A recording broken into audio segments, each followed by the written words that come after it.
Hi students and guys, मैं जय sir again आप लोगों के सामने उपस्थित हुआ हूं और पुराने ही टॉपिक को लेकर के उसका आज हम पार्ट 3 के बारे में बात करेंगे। और पार्ट 3 में वापस will have been, can have been, could have been, may have been, might have been, should have been, must have been and would have been के बारे में बात करेंगे। उसके पहले हमारी जो फिलोसॉफिकल लाइन होती है आप लोगों को समझाने के लिए, आज मेरी तरफ से फिलोसॉफिकल लाइन ये है, मेरा मानना है कुछ कहावतें समय के साथ में बदलती रहती हैं। आज मैं एक कहावत के बारे में डिस्कस करूंगा, ताती पांव पसारिए जाती लांबी ठौर। मतलब अपनी चद्दर जितनी है उतनी ही लंबी, उतना ही पांव रखिए। कहने का मतलब यह है कि चद्दर के हिसाब से हमको पांव को फैलाना चाहिए। और मेरे हिसाब से इस बात से 95 या 97% लोग सहमत होंगे, इस बात से सहमत होंगे। लेकिन क्या बदलते हुए जमाने के साथ में आज के समय में ये कहावत रिलेवेंट है? एटलीस्ट मैं नहीं मानता, मैं इस कहावत से इत्तेफाक नहीं रखता। क्यों? क्योंकि मेरा ये मानना है, आप लोगों का भी मानना होगा, शायद मेरी बात सुनने के बाद आप लोगों की विचारधारा बदल जाए। क्या हम अपने पैर को ही क्यों छोटा रखें? हम चद्दर को लंबा नहीं कर सकते? क्या चद्दर को नहीं बदली जा सकती?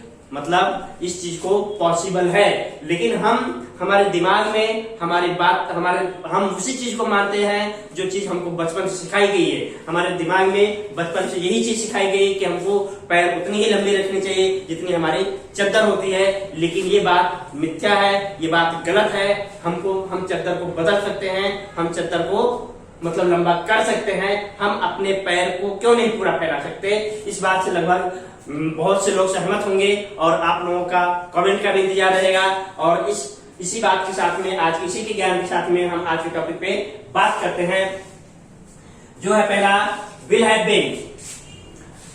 विल हैव बीन पार्ट 3 में चल रहा है। इसका मतलब होता है से रहा होगा। कल हमने बात किया था से होगा, आज हमने लिखा से रहा होगा।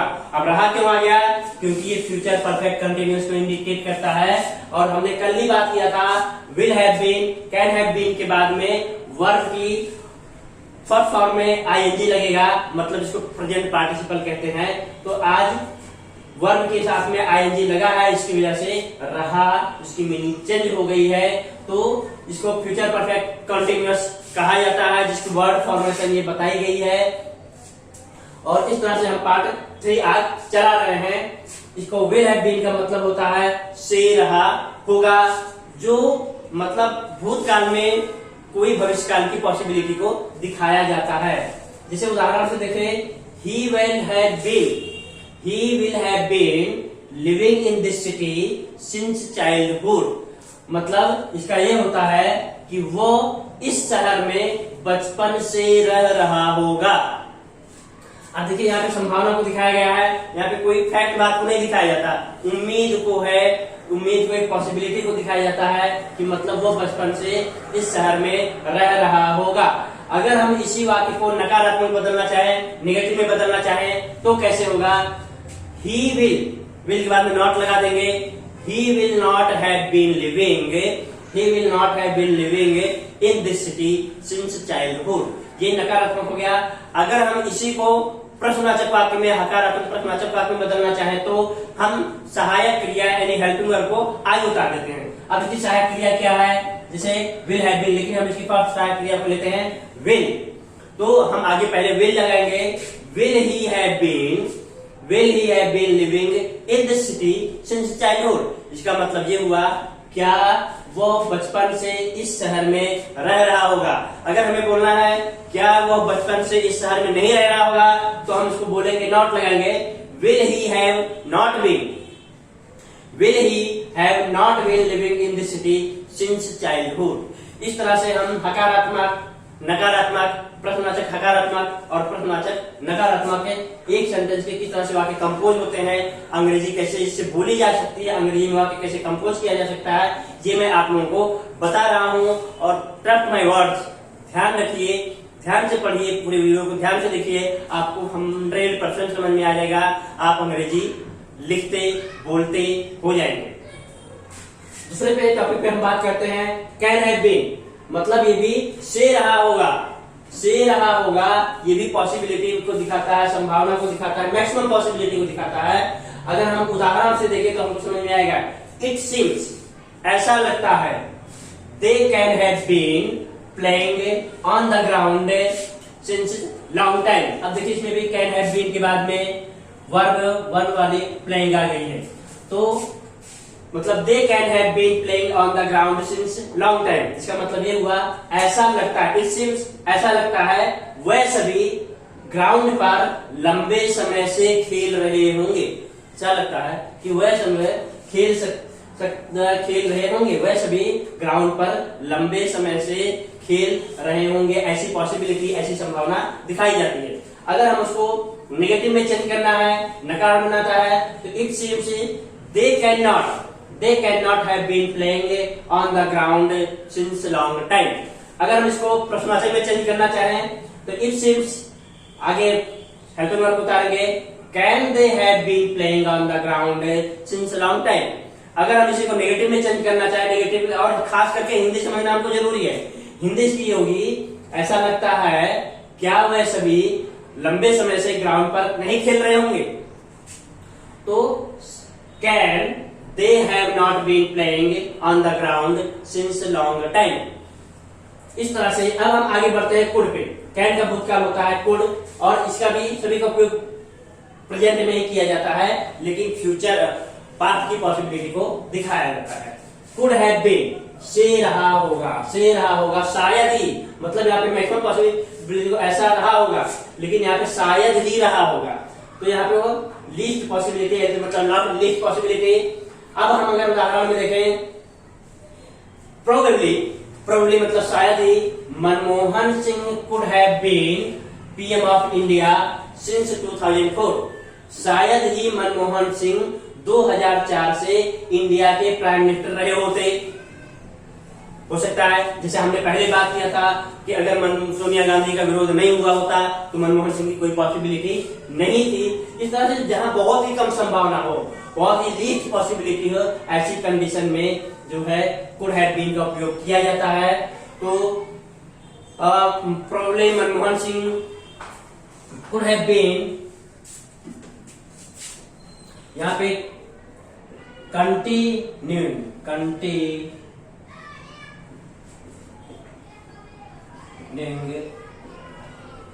पीएम ऑफ इंडिया, मतलब वो चालू प्राइम मिनिस्टर इंडिया के रहे होते। आईएनजी वाला रहेगा था, वो बता दिया।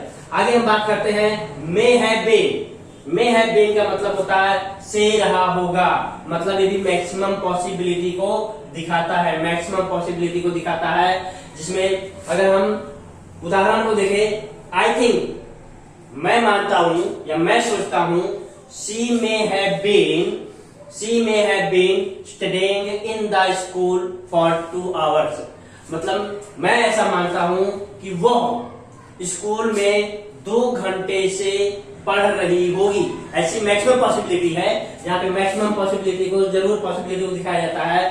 तो she may have been studying in the school for 2 hours, वो स्कूल में 2 घंटे से पढ़ रही होगी। अगर इसको नेगेटिव में चेंज करना है तो उसका मीनिंग हिंदी में पहले क्या होगा, क्या वो स्कूल में 2 घंटे से नहीं पढ़ रही होगी, तो क्या होगा इसका, I think she may not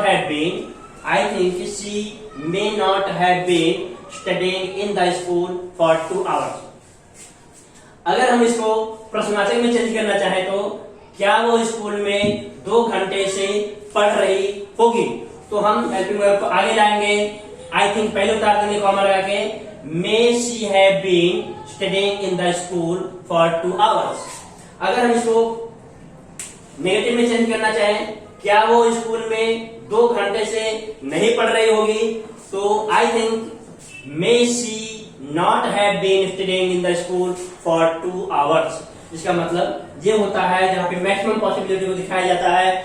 अगर हम आगे बात करें, मे का भूतकाल होता है माइट, और इसका भी मतलब होता है से रहा होगा, लेकिन लीस्ट पॉसिबिलिटी को दिखाता है, जहां पे कोई काम होने की संभावना ना के बराबर होती है, बहुत कम ही होती है। ऐसी जगह पे माइट हैव बीन का प्रयोग किया जाता है।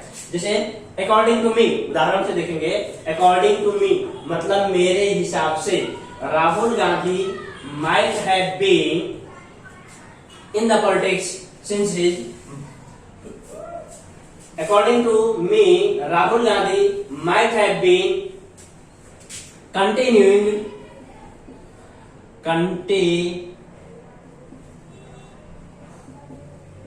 in the politics since his mother time. मेरे हिसाब से राहुल गांधी अपनी मदर के समय से, अपनी माताजी के समय से पॉलिटिक्स में, राजनीति में चालू रहे होते या एक्टिव रहे होते। मतलब एक ऐसी लीस्ट पॉसिबिलिटी को दिखाया जाता है, दिखा रहा है कि मतलब अगर उनका परिवार अगर राजनीति में नहीं रहा होता तो शायद राहुल गांधी की राजनीति में चालू रहने की कोई संभावना नहीं थी। तो एक ऐसी लीस्ट पॉसिबिलिटी को दिखाया जाता है, लेकिन वो राजनीति में है तो मतलब वहां पे नेगेटिव मीनिंग होता है। अब आगे हम बात करते हैं शुड हैव बीन से रहा होगा भी। ये है पॉसिबिलिटी को यहाँ पे सलाह दिया गया है, सलाह सजेशन के लिए दिखाया जाता है। जैसे everybody should have been strictly following advisory since lockdown। मतलब सभी व्यक्तियों को, हर एक व्यक्ति को लॉकडाउन के समय से ही एडवाइजरी मतलब सलाह का पालन करना चाहिए था। या मतलब ये इस तरह से एडवाइजरी के लिए या सलाह के लिए शुड हैव बीन का भी इस्तेमाल किया जाता है, या जो सजेशन को बताता है और फ्यूचर की पास्ट की पॉसिबिलिटी को भी दिखाता है। ये सजेशन को दिखाता है। अब हम बात करते हैं must have been. Must have been मतलब अवश्य रहा होगा। मस्ट हैव बीन का मतलब होता है अवश्य रहा होगा, से अवश्य रहा होगा, क्योंकि सिंस और फॉर है, से अवश्य रहा होगा। आगे देखिए, हम उदाहरण से देखते हैं। He must have been studying online daily for 2 hours। मतलब वो हर रोज 2 घंटे से जो है पढ़ाई कर रहा होगा। वो हर रोज 2 घंटे से पढ़ाई कर रहा होगा। अगर हम इसको नेगेटिव में चेंज करना चाहें, he must not have been studying online daily for 2 hours। क्या वो हर रोज ऑनलाइन पढ़ाई कर रहा होगा? तो must he have been studying online daily for 2 hours। क्या वो ऑनलाइन हर रोज पढ़ाई नहीं कर रहा होगा? तो must he not have been studying online daily for 2 hours।